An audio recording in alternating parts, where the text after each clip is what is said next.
我们今天的课就是关于生命、死亡和中阴这方面的。So tonight's teaching is about life, death, and the intermediate state. 这个课的内容从佛教的角度来讲，就是一个非常基本的知识。The contents of this evening's teaching from a Buddhist perspective constitutes fundamental knowledge. 但是呢，也许我们对有些人来说，这个话题呢，可能是比较难以理解的一个话题，也就是说不太能够懂得这样子的话题。Even though it is basic knowledge from a Buddhist point of view, the topic may be one that is somewhat difficult for many people to get a grasp of. 然后呢，我们今天的这个听众里面呢，可能有这个没有信仰的，或者是除了佛教以外的其他信仰的人，可能也许有。It's possible in the audience tonight that there are people who are not Buddhists and or people people without religious faith or people with faith in other religious traditions. 但是也没关系的，我只是把佛教的一些观点给大家描述一下，然后呢，接受不接受都没问题的，自己可以思考，自己可以参考。But that doesn't matter at all. All I'm going to do this evening is describe the Buddhist perspective, and as to whether or not you accept this perspective, it's up to you. You can listen to what I say and contemplate it, think about it yourselves. 首先什么叫做生命大家知道吗？ So first of all, life. What does this mean? Does everyone know what this means? 有人回答。Is anyone prepared to answer? What does life mean?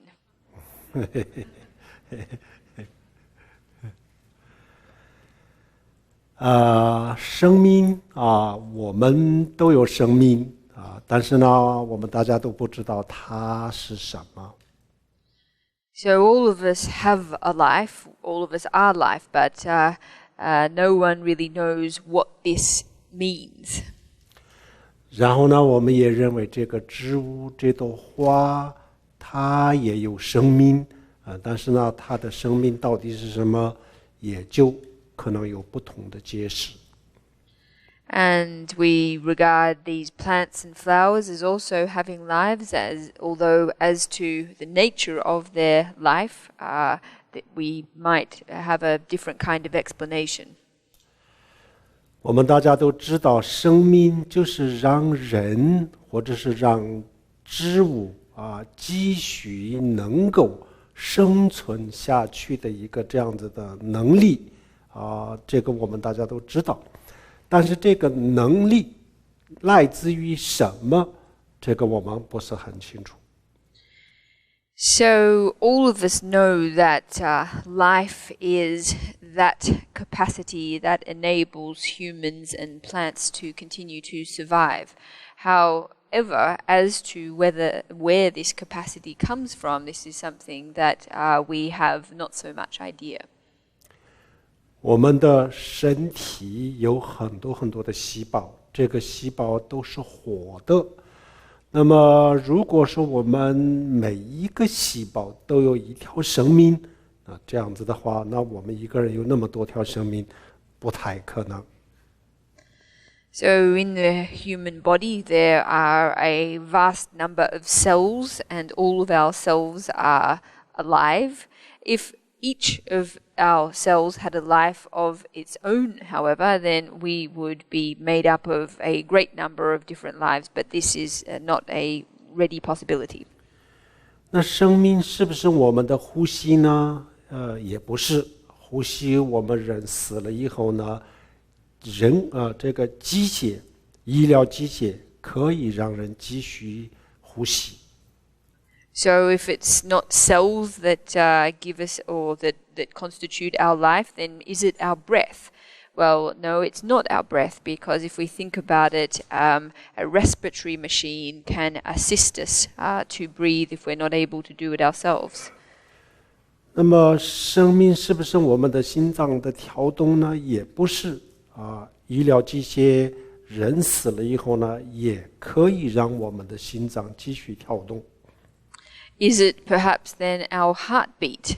No, it's not our hearts either, because after one has died, it's also possible to keep the heart in a beating state. 然后人就是进入了这个昏迷的状态，这样子的时候，假使一个人就是2天1周之内进入了这个昏迷的状态，但是他可以呼吸，他的身体不会腐烂，那么这个力量跟我们的生命有关系。就是说我们的比如说人进入了昏迷的状态比如说假使1个星期他就在这个停止在昏迷的状态当中但是呢他可以照样的可以呼吸，他的血液在循环，他的这个心脏都在跳动，然后呢这个他的身体也不会腐烂那么这个跟我们的生命有关系。 So the fact that a person can enter into a state of coma or drowsiness for a period of 1 to 2 weeks, but for that period of time will still be able to breathe, their heart will still be able to function, their body will not start to decay, all of this is connected to our life. 然后呢这个生命呢它到底是一个什么样的东西呢？我们今天用这个佛教的观点给大家介绍一下我们人的生命是什么。So as to what our life actually is tonight, I would like to introduce a Buddhist perspective on this question. 首先我们人的意识从这个表面上看物质和精神就是2个东西，但是呢这个精神的这个层面上有很多都是我们不是很了解的。First, looking at the nature of mind, well, on the surface it appears that our material body and our minds are separate things. However, as to the nature of the mind, there are many things about it that we don't understand. 然后佛教把这个人的意识这一部分精神这一部分分析得非常清楚。The mind, however, is something that Buddhism or the Buddhist teachings have analyzed extremely clearly. 然后我们讲这个意识的时候，这个精神的时候，或者是说这个心这样子的时候呢，大家第一个不要以为是指的是大脑，第二个不要以为指的是心脏。So when we talk about the mind or we talk about consciousness, please everyone remember that we're not talking about the organ of the brain or the organ of the heart. We're intending to mean the mind or consciousness. 那么它到底指什么呢？就是我们的意识。So we refer to the mind also by the name of consciousness. 然后除了意识以外，我们的视觉、听觉、嗅觉、味觉、触觉5种感官，通过5种感官所获得的5种知觉感受也属于这个精神。And in addition to this, our 5 sensory faculties and their perceptions also belong to this concept of consciousness. 然后还有一个还有这个5个我们的5种感官的5个知觉，然后再加上这个意识一共是6个。So if we combine our 5 sensory faculties and our mental consciousness together, then we have in total 6 consciousnesses. 比如说我们的耳朵听见某一种声音的时候，实际上呢，什么叫做听见呢？实际上这是我们的一种感受。So when we talk about our ears hearing something, what we are actually referring to is just a perception or a feeling. 这个感受是一定要靠我们的耳朵，没有耳朵就是没有办法产生，所以叫做耳识。Because that sound depends on our ears. That is to say, if we didn't have ears, then we wouldn't be able to perceive sound. For this reason, we refer to our hearing sense as our ear sense.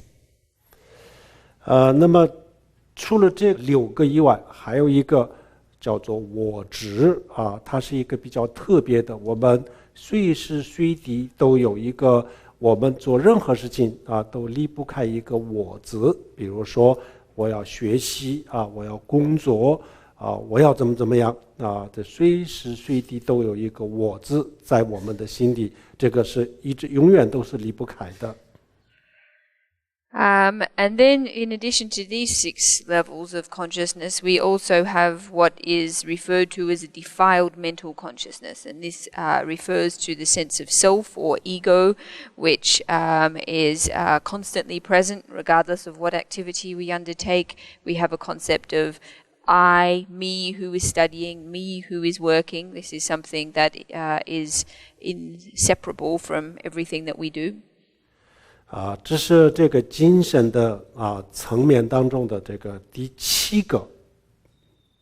So this is the 7th level of consciousness. 精神分了8个层次当中的第7个。So of the 8 levels that we divide the consciousness into, this is the 7th level. 然后最后一个是我们平时都感觉不到的，但是呢，它才是真正的我们的所有的眼耳鼻舌，还有我们意识，还有这个我执，所有的精神的最基础的东西。And then in addition to these, there is an 8th level of consciousness. And even though we don't perceive this level, in actual fact, it is the foundation for the 5 sensory consciousnesses, our mental consciousness, the defiled mental consciousness. 这个最基础的这个意识呢，它永远都是存在的。我们从我们诞生到这个死亡的时候，它也是存在的，一直都不会间断。This foundation level consciousness, which is also referred to as the all-ground consciousness, is always in existence. From the moment that we come into being, it is always there. It never ceases to exist. 那么我们刚才讲了这个人就是精神和这个物质，除了这2个以外没有。那么这2个当中精神是我们的生命，还是物质是我们的生命呢？ So we mentioned just before that humans are made up of a material component and a mind component. So this consciousness that we have been speaking of, does it belong to our material component or our mind component? 物质我们的身体有那么多的细胞，每一个细胞都有它自己的生命，但是它自己的这个生命还不是我们人的生命。So in terms of our physical bodies, each cell in our physical bodies is alive, but its life form is not the type that we usually or that we identify as life in the sense that we are intending it. 那眼、耳、鼻、舌、身，比如说我们的视觉啊、听觉、触觉，那这些是不是我们的生命呢？不是啊。这个比如说我们进入这个昏迷的状态的时候呢，他们都不在啊，但是生命还在，人是活的，所以他们都不是我们的生命。Well, how about our sensory faculties, our sense of sight and smell and our tactile sense, hearing, etc.? Are these what our life is? Does our life reside here? Well, no, because as we saw, when one is in a state of coma or is not conscious, is unconscious, these senses depart us, and yet we are still alive. So we can see that this is not our life either. 然后意识就是我们去思维、思考的这个有这个能力的这个精神。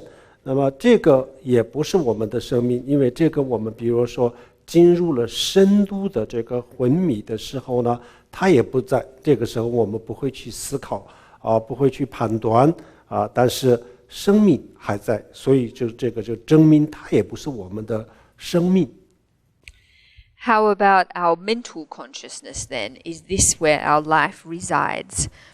Again, no, because when we are in a state of deep unconsciousness, we're not able to think, we're not able to analyze, and yet we are still alive. So again, we can see that this is not where our life resides. 然后这个第七个，我们的我执这个我执这个执着它也不是，为什么呢？因为比如说我们有一天证悟了我们有一天我们获得了一个超凡的智慧，也就是说我们证悟了空性那个时候这个我执不存在了消除了，断掉了。但是呢，那个时候生命还在，人还是活的，所以这个我执也不是我们的生命。How about then the seventh level of consciousness, the defiled mental consciousness that clings to a sense of ego? Is this where our life resides? Again, the answer is no, because when we achieve enlightenment, that is, we gain transcendental wisdom or realize emptiness, then this defiled mental consciousness is eliminated. It ceases to exist. And yet, our life is still there, the human is still there. So again, we can see this is not where our life resides. 那么这些都不是我们的生命那么在肉体上面、精神里面都没有找到一个生命。那么最后呢，就是我们刚才讲的精神的这个8个层次里面的最后一个最基础的、最细微的、最基本的这个精神的层面，这个就是我们的生命。So if we've been unable to locate our life in our physical bodies, and we've been unable to locate our life as residing in the first 7 levels of consciousness. So what is left is the 8th level, that layer of our consciousness that is the deepest, the most subtle, and the most fundamental. This is where our life resides. 那么它叫什么名字呢？在佛教里面梵文里面就叫做阿赖耶。And the technical name for this 8th level of consciousness is the Alaya consciousness, otherwise referred to again as the all-ground consciousness. 为什么说它是生命呢？因为如果它在，那么我们的这个其他都不在也没问题，只要它在然后人是活的，人会有血液的循环，然后人就会有这个呼吸然后人是活的。So why do we say that this is where our life resides, or what our life is. The reason is because just having this layer or level of consciousness present is sufficient to sustain life. With the existence of the 8th level of consciousness, our blood will circulate, we'll be able to breathe, our life is possible. 这个叫做生命啊，同时也叫做寿命啊，人的寿命。比如说，一个人活到80岁啊，活到100岁，那么寿命啊也是他，生命也是他啊。因为这个判断一个人是活的还是死的，就是有没有生命来这个判断。那么生命最终指的就是这个阿赖耶识。So this all-ground consciousness is both our life and as well as our lifespan. So when we evaluate whether a person is alive or dead, it hinges on this aspect, the 8th level of consciousness. 好，接下来我们简单的介绍了这个寿命以后呢，接下来我们再给大家介绍一下这个什么是死亡。So after having explained what it is that we mean by life, we'll move on to what it is that we mean by death. 我们对这个死亡的态度我们现在就是有2个极端的态度。In respect of death, we presently tend to have 2 extreme views or stances. 有一个是特别的害怕特别的恐惧，然后这个死亡这2个字不想听连听都不想听，提都不敢提特别的这个恐惧，连这2个字都不愿意这个讲然后呢，跟自己有关系的这个数字里面最好就是没有这2个字就是这样子。So the first of these views or attitudes is one of extreme fear and terror. That is, we don't even want to hear the word death mentioned. We don't even want to utter it. And we try as far as possible in various numbers in our life, such as car number plates and other things, not to let the number 4 appear because it is a homophone for the Chinese word death.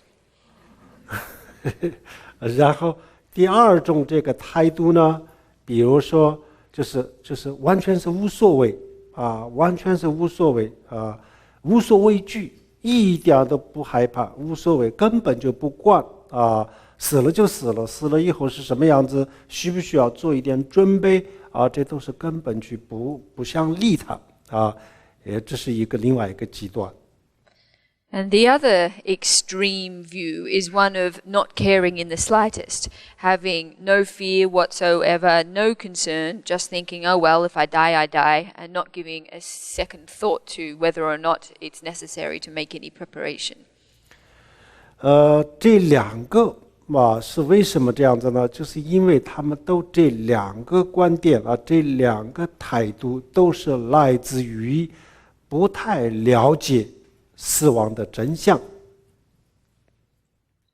So these 2 attitudes actually come from a place of not having a good understanding of death.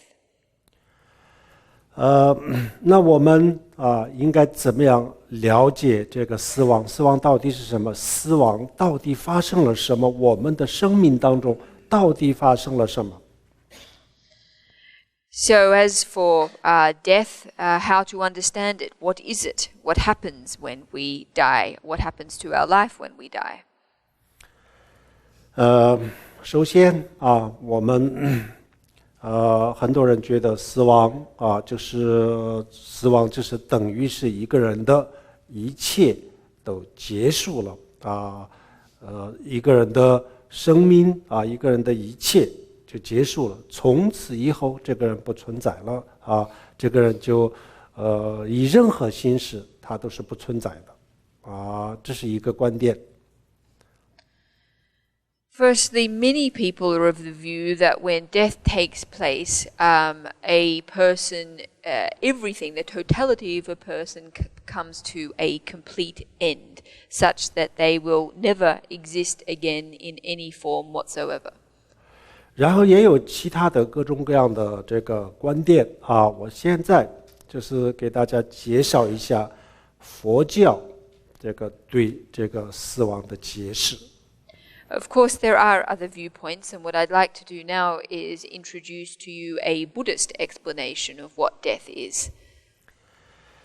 首先佛教认为死亡不等于一个人的一切都结束了。So first of all, Buddhist doesn't consider that death represents the complete finish or extinguishment of everything. 然后佛教说，死亡就是另外一个生命的旅程的开始。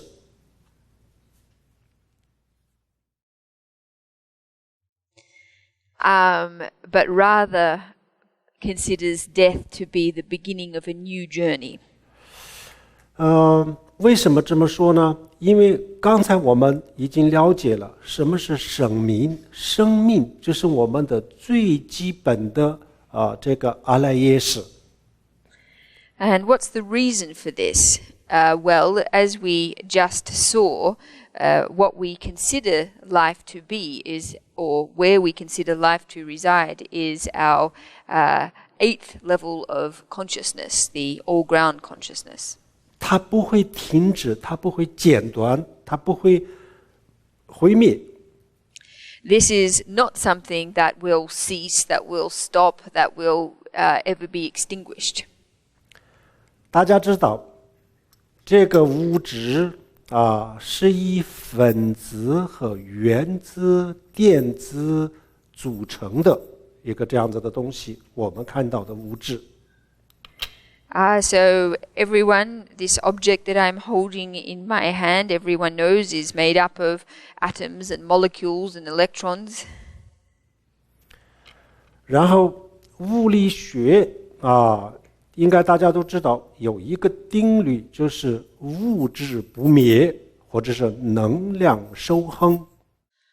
Everyone is probably familiar in physics with the concept or the law of indestructibility of matter, as well as the law of conservation of energy.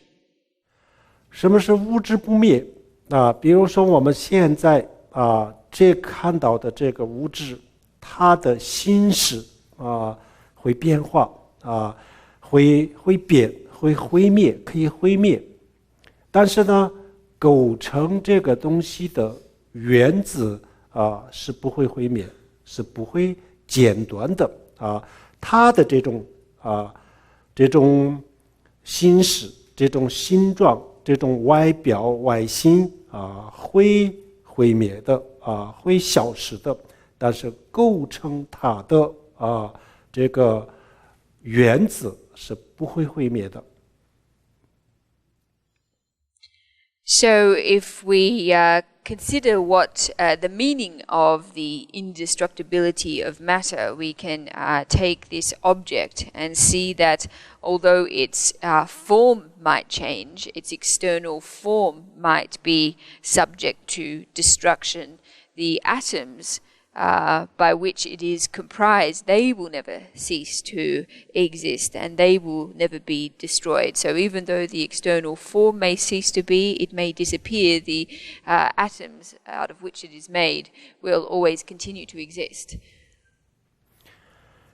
比如说现在构成这个东西的这个原则，它就构成了一个什么？就是佛教的一个用品就构成了一个佛教的用品。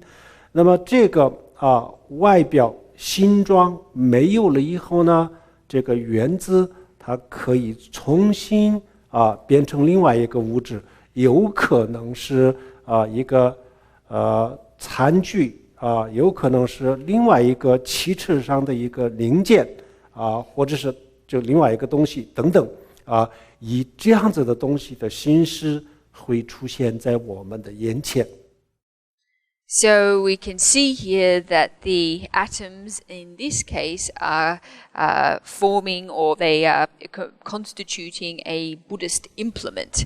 However, once this external form ceases to be, it is possible that these atoms will take a different material form, such as they might become a piece of cutlery, or they might turn into a part of an automobile, and in this way manifest in a different form in front of our eyes. 这个外形有变化停滞了，结束了，但是它的构成、它的组成这个东西的原子没有结束，没有停滞，没有毁灭，它还在。So even though the external form may change, may cease to be, may be destructed, the material, the atoms by which it is, out of which it is made, will not cease to be. They will never finish or be destroyed. 尤其是植物，比如说这朵花老了以后，腐烂了以后我们看不见了，没有了以后呢，我们以为这个花就结束了，不存在了。We can see this particularly clearly with the example of plants. So this flower here, once it becomes old, it decomposes, and we regard it to have ceased to be. 但是它的这朵花的构成这朵花的原子它没有毁灭它一定会以另外一个形式会出现在我们的眼前。But the atoms that make up this flower have not ceased to be, and indeed will assume another form and appear before our eyes. 这就是物质不灭。So that's what we mean by the indestructibility of matter. 然后我们的精神完全是一个道理。And our mind follows exactly the same principle, or embodies exactly the same principle. 然后我们的眼比如说眼睛的视觉、听觉，然后我们的意识判断的这个意识这些都是精神的这个外表。Our eye, our sense of sight, our sense of hearing, our mental consciousness, these are all external or surface layers of our mind. 然后最构成它们的就像原子这样子的东西是什么？就是我们刚才讲的这个阿赖耶识我们的听觉、我们的视觉都是这个阿赖耶识组成的，所以它们的本质是这个阿赖耶识。But in respect of our sense of our sense faculties, our sense of sight, our sense of hearing, etc., our all-ground consciousness constitutes them in the same way that atoms constitute material objects. The all-ground consciousness is the essence of these other sense faculties and levels of consciousness. 所以我们的视觉、听觉以及我们的意识全部停滞了全部消失了以后呢，这个最基本的阿赖耶识它没有消失，它就跟这个物质的原子一样。So even when our eye consciousness, our ear consciousness, our mind consciousness cease to be, our all-ground consciousness can still remain. And so it serves as, it is the same as atoms that are not destroyed.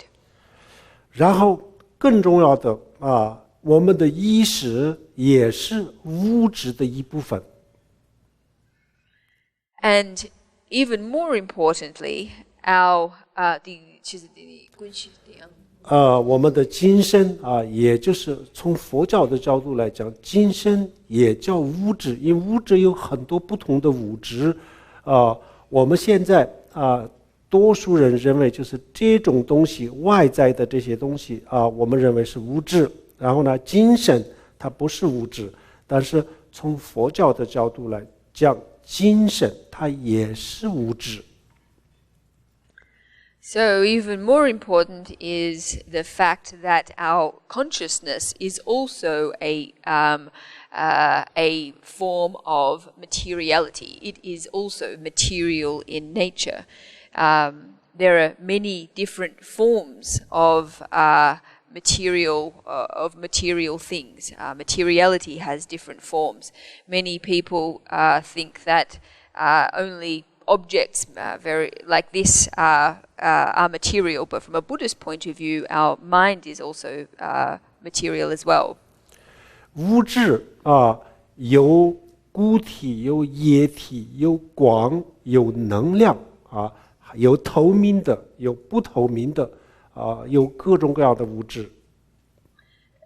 In terms of material forms, we have solid forms, liquid forms, light forms, energy forms, transparent forms, opaque forms, many different forms of materiality.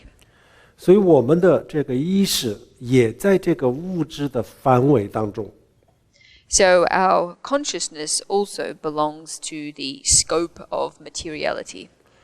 所以我们的意思就是什么呢？当人死了以后，我们的眼耳鼻舌身全部停止了以后，我们的意识也就停止了以后，然后有一个最基本的意识它还没有停止，就像物质不灭的这个道理，它还没有停止。So, in saying all this, what I am getting at is that when we die and our sense faculties cease to operate, our mental consciousness ceases to operate, etc., our fundamental layer or level of consciousness, the all-ground consciousness, does not cease, does not cease to exist. It continues, and so it follows the exact same principle as the indestructibility of matter. 那么所谓的死亡，就是这个生命这个细微的生命离开了我们的这个肉体而已离开了这个肉体。但是它不等于没有，它会跟其他的身体会组合的。So when we talk about death, or so-called death, what we are referring to is a departure from our physical body of this level of consciousness. But in having done so, this level of consciousness will subsequently assume a new form, a new physical form. 佛教讲它就是一个电脑的硬盘一样，所有的信息都存在，都储存在这个当中。So we can say from a Buddhist perspective that this all-ground consciousness is like a computer's hard disk where all the data is saved. 那我们怎么证明呢？有一个很好的研究就是这个维吉尼亚大学的史蒂文森老教授他花了50年半个世纪的时间，他跟他的团队就是做了大量的这个研究。So how do we prove this? Well, there was very good research conducted into this by the late Professor Ian Stevenson from the University of Virginia, who conducted research over a long period with his team of assistants. 那么他们在全世界收集了很多的这个资料，这2年就在这个针对美国收集很多的这个资料。So they collected data from all over the world, and in the last 2 years, the research team has been focusing their research efforts in the United States. 这个科学研究虽然目前在西方还不是主流的观点，还没有成为主流的观点。Even though their research findings haven't yet become or shaped mainstream opinion in American society yet. 但是他跟他的团队都是科学家。Nevertheless, Stevenson and his research team are all scientists. 所以他们非常严谨的非常严肃的这个科学的态度去研究这个实事。So, and they engaged in the research with a very careful and serious scientific attitude. 那么他的研究的结果是什么呢？就是2岁1岁多一点点的小孩刚刚会说话的时候，然后就是会说他是他的上意识是什么什么国家什么什么地方的人，他的父亲叫什么，母亲叫，然后他自己的名字叫什么，他讲很多很多的他的这个生活的细节。In their research, they discovered children of 1 or 2 years of age, that is the age where they were just learning how to speak, who could remember details of their past lives. They could recall what country they'd come from, what their parents' name were, and other details about their lives.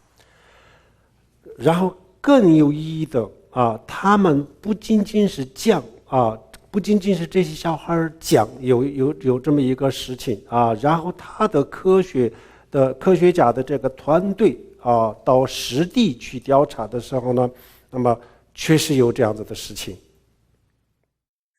And even more meaningful or convincing than the fact that simply the children were able to talk about their experiences was that when the research team actually went to the places in question to corroborate the stories, they found that these events had actually taken place.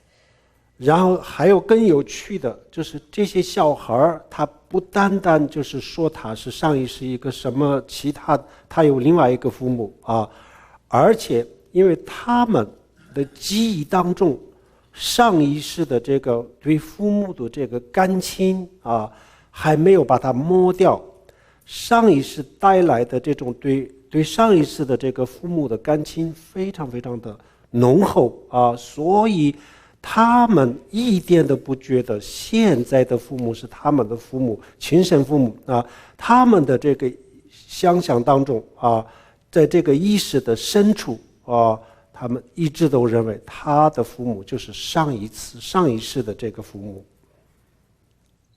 And what was extremely fascinating was that many children in their memories of their past, as a result of their memory of their past lives, still had a very strong emotional attachment to their parents in the past life, such that they still regarded them as their real parents and did not regard their current parents as their real parents. Their emotional bond to their past parents was still so strong. 这个事情佛教里面就2500多年前释迦牟尼佛在世的时候就描述得非常清楚当时发生过这样子的事情，在释迦牟尼佛的身边发生过这样子的事情。But actually, precisely this phenomenon was something that was described very clearly in the Buddhist teachings 2,500 years ago. So a very similar thing or similar phenomenon actually happened in the life of the Buddha.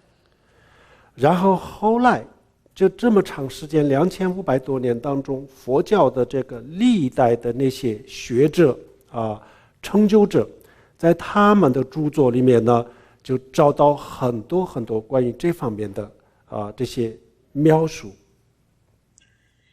And in the subsequent 2,500 years of the Buddhist tradition, many enlightened masters in their writings and works have also written about similar situations and phenomenon.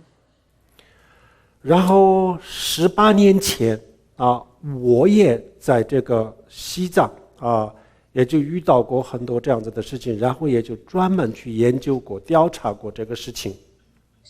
And myself personally, 18 years ago, I encountered similar phenomenon in Tibet and personally did conducted research into these cases. 有一个非常非常普通的牧民的家庭，他们有3姐妹。There was one very ordinary nomadic family who had 3 sisters. 然后他们的其中一个就是死了以后就投胎到另外一个家庭。And one of them, after dying, was reincarnated into a different family. 然后另外一个家庭的这个小孩刚刚会说话的时候呢，他就说出他是她们3姐妹当中的一个。And in this other family, as soon as their little baby was able to speak, she said that she was one of the 3 sisters. 然后开始的时候呢，他们以为小孩说的话不可靠，没有那么在意。In the beginning, the family dismissed the baby's talk, thinking that little children's speech is unreliable. 后来他讲的太多的细节是非常非常的真实，然后呢，2个家庭都不能不关注。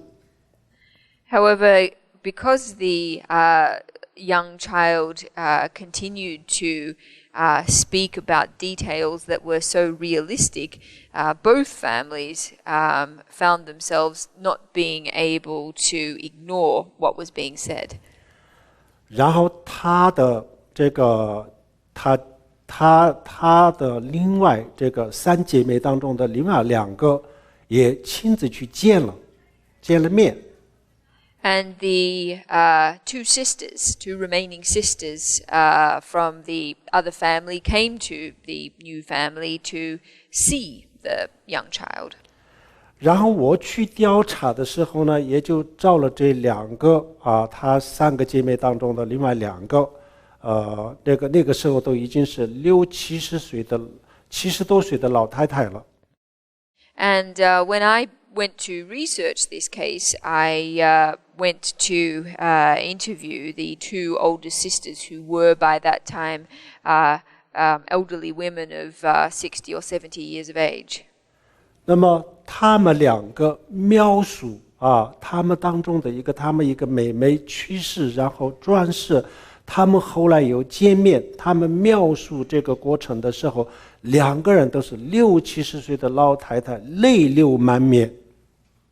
And these 2 sisters, when they described the story of how their 3rd sister had died and then she'd been reborn again and they'd gone to meet her, the whole time they were explaining this story, their eyes were streaming with tears.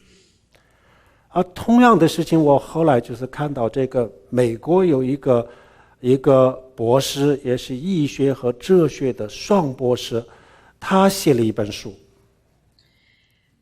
Subsequently, I read a similar account in a book that was written by an American doctor of both philosophy and medicine. 然后他的这本书的书名叫做《Life After Life》。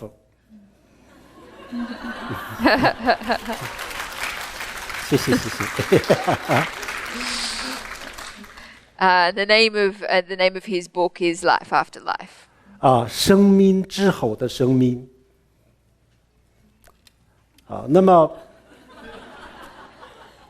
生命之后的生命这本书里面呢，他也就是遇到了很多很多这样子的人，这些人讲自己的这个经历的时候呢，多数都是泪流满面的。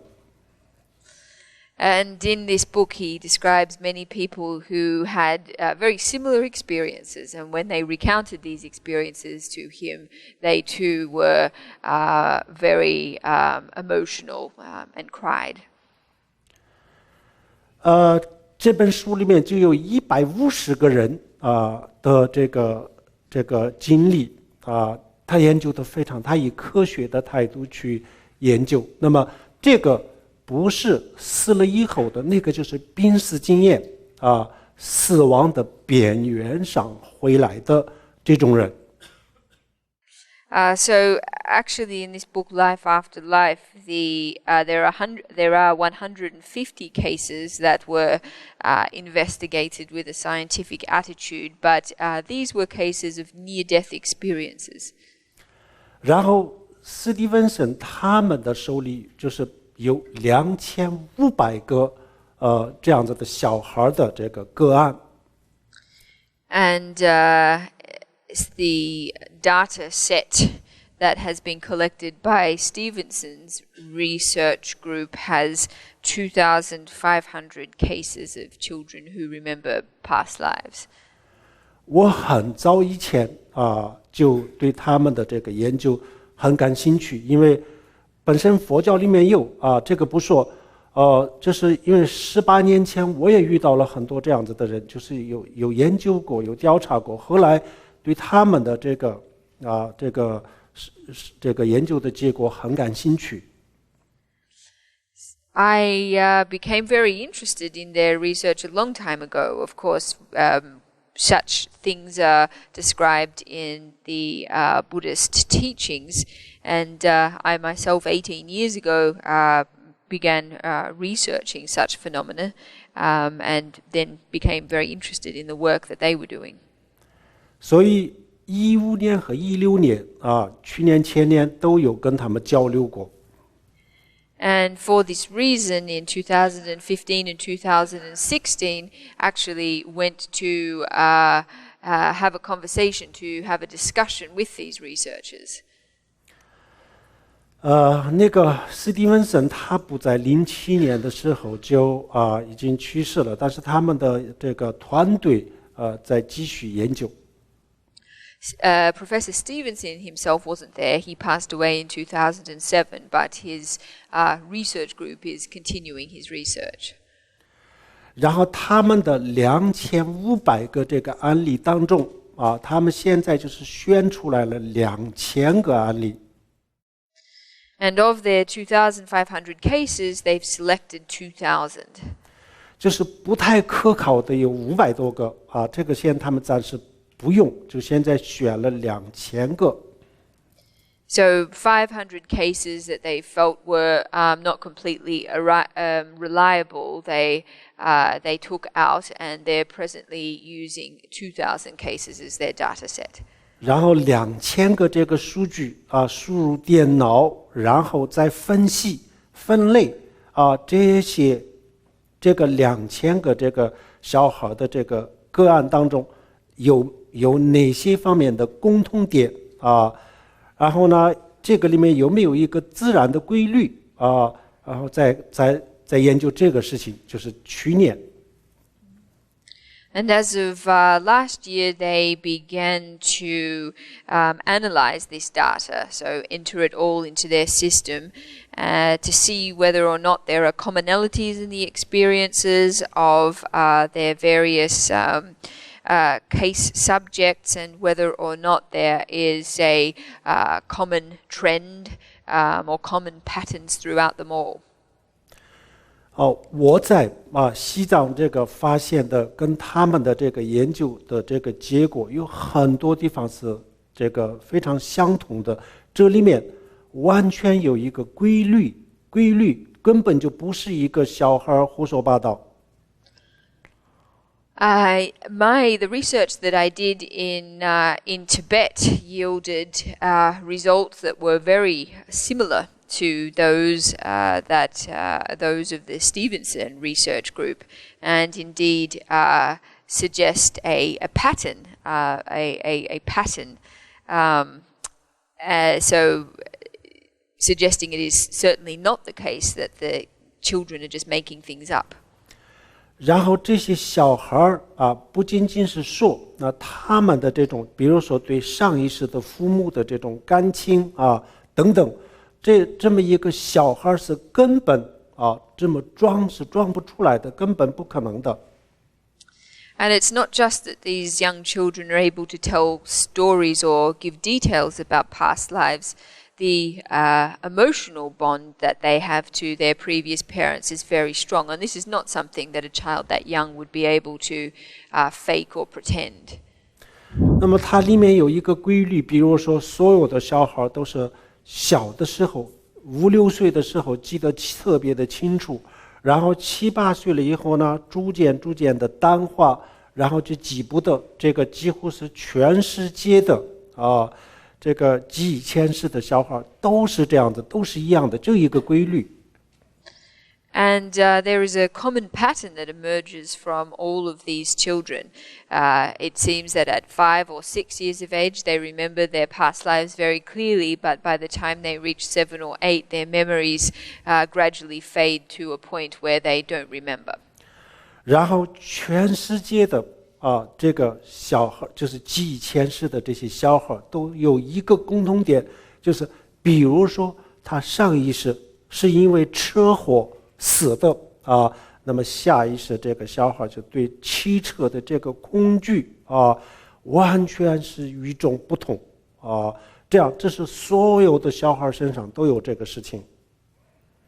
And another common point or pattern among children who can remember past lives all over the world is that if they died through an event such as a traumatic event such as a car accident, then henceforth in their next life they will have an exceptionally strong fear of cars. So this pattern is something that runs throughout all of the research subjects.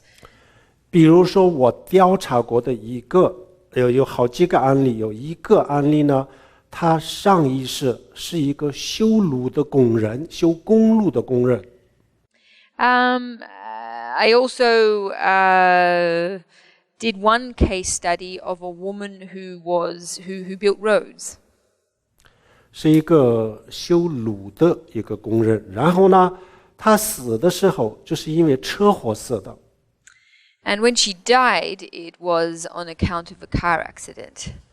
然后他转世了以后，就是他小的时候，特别小的时候，就是对这个汽车对汽车特别的恐惧。And then in her next life, when she was a small child, she had an extremely strong fear of automobiles. 跟其他的小孩完全是不一样。And in this way was completely different from other young children of her age. 还有一个，我调查的这个当中也发现了一个然后这个史蒂文森他们调查的这个案例当中呢，也有很多这样子，比如说上一世他死的时候，比如说他的脑部或者是身体的另外一个地方一个部位受到了这个受伤。然后死了以后投生以后这个小孩的头或者是某一个局部有伤疤这个伤疤不仅仅是看起来是一个伤疤，而且如果用手去摸然后感觉特别痛，这个皮肤跟其他的身体的皮肤不一样有很多这样子的这个事情。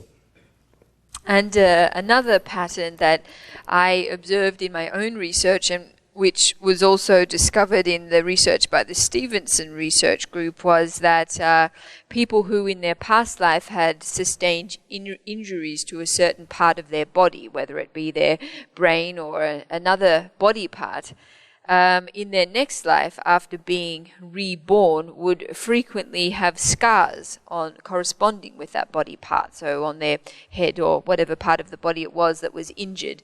And not only did the scar have the appearance of a scar, but it also hurt to touch. So the skin on that part of the body was entirely different from the skin elsewhere.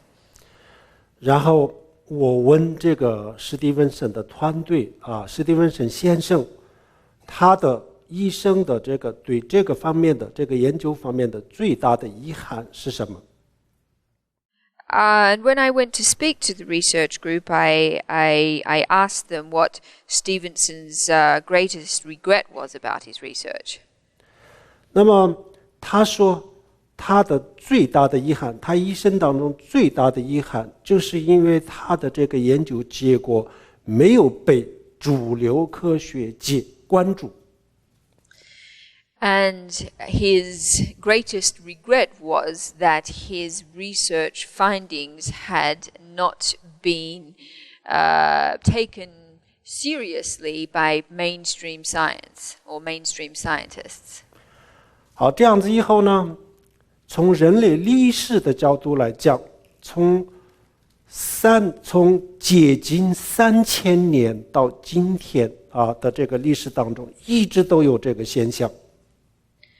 So from the perspective of human history, we can say that certainly from almost 3,000 years ago up until the present day, this kind of phenomenon has been continuously occurring. 3000年之前的这个资料当中也许有，但是我们手里没有这样子的资料。自从有了佛教都已经接近3000了佛的这个佛力有很多种说法，但有些是已经超过了3000，但是比较准确的呢，已经接近了3000年了。那么这么长，自从有了佛教的这些书籍以后，我们在这个当中一直都找到很多很多不同的时代的不同的这个小孩的记忆。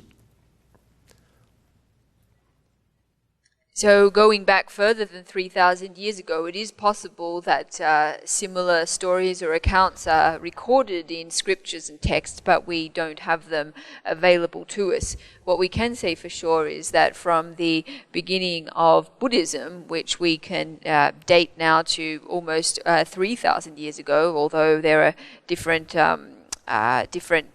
estimations of the age of the Buddhist tradition, we can say approximately 3,000 years. Since this time, there have been many accounts of children remembering their past lives in many different eras. Such memories have been recorded. 从空间或者是从范围的角度来讲，这个地球上除了南极洲以外，其他的所有的这个州都有发生这个事情。史蒂文森的团队都找到南极洲，为什么？因为没有那么多人，所以没有找到这样子的这个案例。And in terms of the geographical scope of this phenomenon, we can say that every single place in the world, with the exception of Antarctica, has given rise to such things. Obviously, the Stevenson's group, they collected data from every continent. The reason that they didn't find any in Antarctica is because there are not so many people there. 现在毫无疑问，这就是一个实实在在的一个这个生命的现象。So now we can say that it's without any hesitation that this is a real and concrete phenomenon. 好，既然它就是一个事实，这样子的话，我们不能回避不能回避，需要一个客观、公正的态度去揭示这个生命的现象。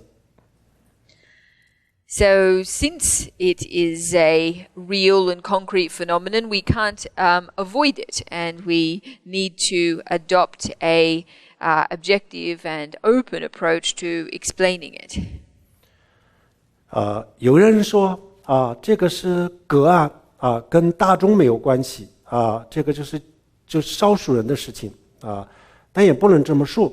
如果少数人有这样子的事情的话，那这个问题可大了啊。少数人为什么？那么少数人死了以后，他的死后的状态是什么呢？那么这样子以后呢，有一系列的问题。主要这个世界70亿人口，一个人身上发生了一个这样子的事情，那么我们的很多的这个观点就不能不改变了。Some people say, of course, that these cases are perhaps isolated cases or are a minority. However, with a global population of 7 billion people, with such a phenomenon taking place in the life of even one person, this is something that deserves our attention. 现在这个佛教怎么解释呢？我们刚才讲了，我们的生命就是像这个物质的原子一样，它没有停止那么什么是生命？就是阿赖耶识。我们刚才讲过阿赖耶识。So back to the Buddhist explanation of it, as we saw, 可不可以再说？我忘了。我也忘了。Oh, now actually I remember now, I think. Yes. So as to our 我是说现在就是这个我们刚才讲过就是我们的生命就是阿赖耶识阿赖耶识就是我们的这个生命然后呢阿赖耶识比如说这个物质它的这个最基本的东西是原子，原子没有停止，没有消灭。同样的，我们的精神的最基本的这个东西就是阿赖耶识，所以它没有停止，它从上一世就到了下一世，它没有停止。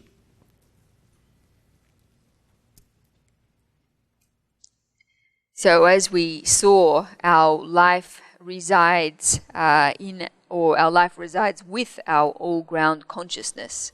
And just as with material things, their basic matter is atoms which do not cease to exist.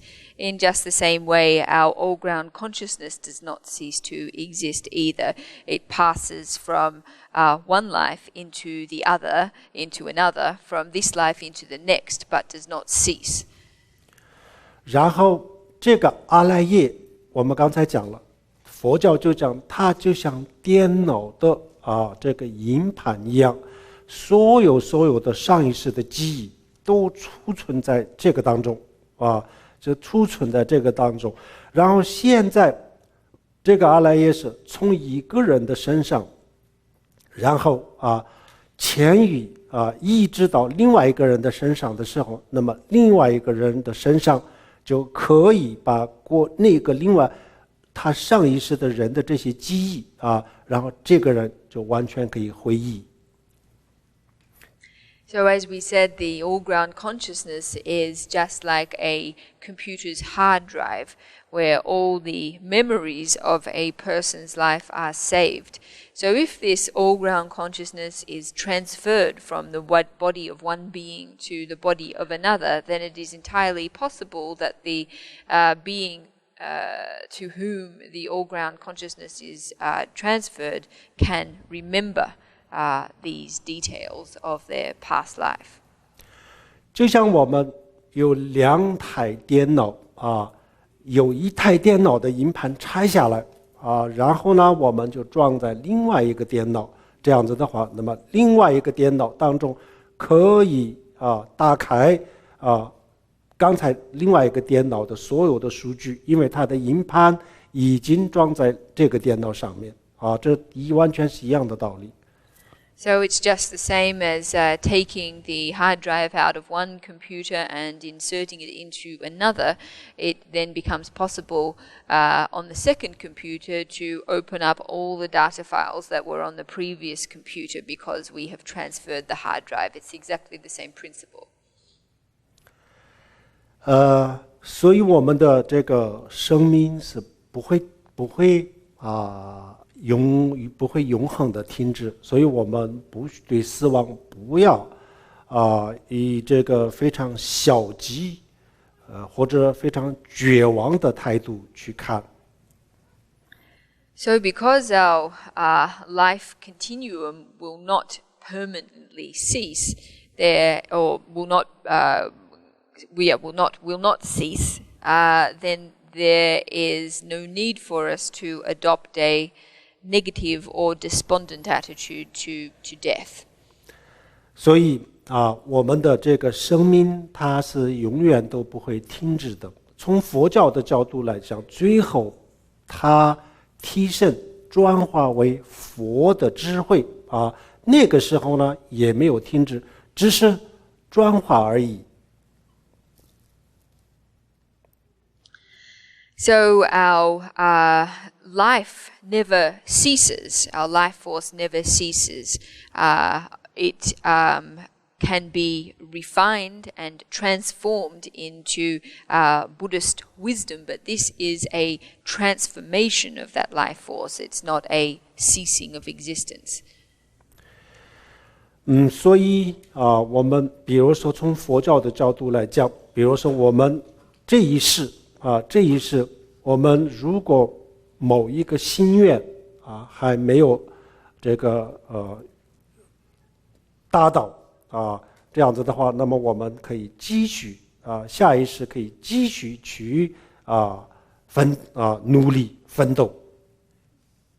So from a Buddhist perspective, if in this life there is a wish or an aspiration that we've not been able to achieve, then it is possible for us to continue to work for this wish or aspiration in our subsequent lives.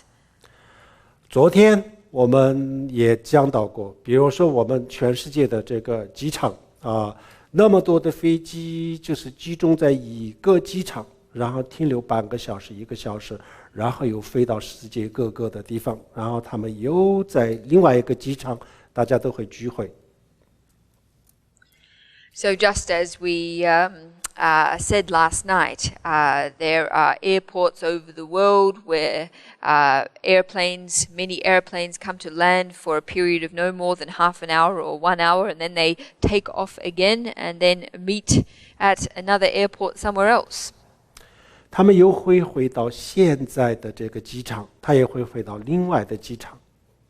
And in the future, they will return to the first airport, and they will also return to subsequent airports that they have visited to.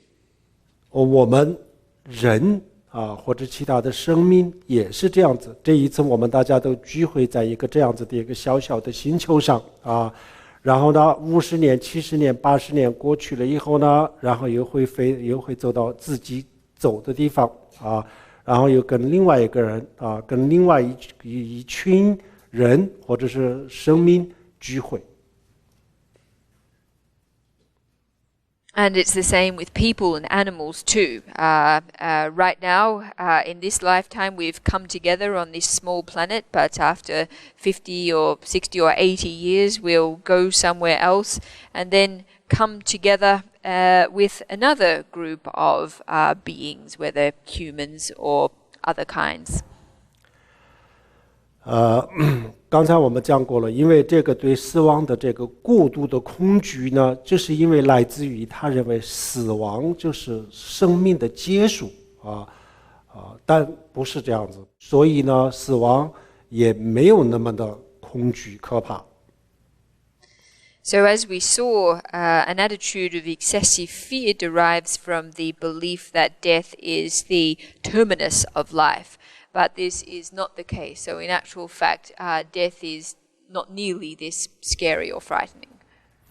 然后另外一个呢就是对死亡是无所谓的态度但这也不对。万一我们走了以后又会投胎投胎，然后呢我们还存在的话，那么我们的下一个这个生命的旅程会什么样？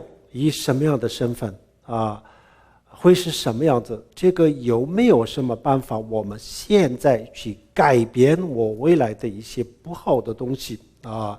那么这个也得要思考，这根本就不是一个无所谓的事情。And then the other attitude again is one of not caring, not being concerned about death. But this too is an incorrect attitude, because what if after death we are reborn somewhere else and our life does still exist? Then as to the nature of what this next life journey of ours will take, what form it will take place in, what identity we will have, as to the question of whether there is any means at our disposal to exert change over or exert an influence over negative things that may happen in the future, this is something that really deserves our contemplation and is not something that we should dismiss lightly. 比如说这朵花的这个园子啊，那么现在是一朵花的形式出现在我们的眼前啊，然后这个结束了以后呢，它有可能是一颗土豆啊，有可能是一个苹果啊，有可能也有是一朵花啊，都有可能。那么它到底是是一个苹果还是一朵花？那么这个是以其他的因素来决定。And as for this flower, the atoms that make it up presently appear to us in the form of a flower, but when they cease to exist in this form, they may take on the form of a potato or an apple, or they might take on the form of a flower again. But as to whether they take on the form of an apple or a flower, this is something that is determined by other factors. 如果你不希望你是一个土豆，你希望还是一朵花，那你得要奋斗。If you don't wish to become a potato but would rather prefer to be a flower, then this is something that you need to work diligently in respect of. 好，今天的我们的这个讲座到此结束。So this is the end of our teaching tonight. 最后我们大家做个回向。We are going to end this evening with a dedication of our merit.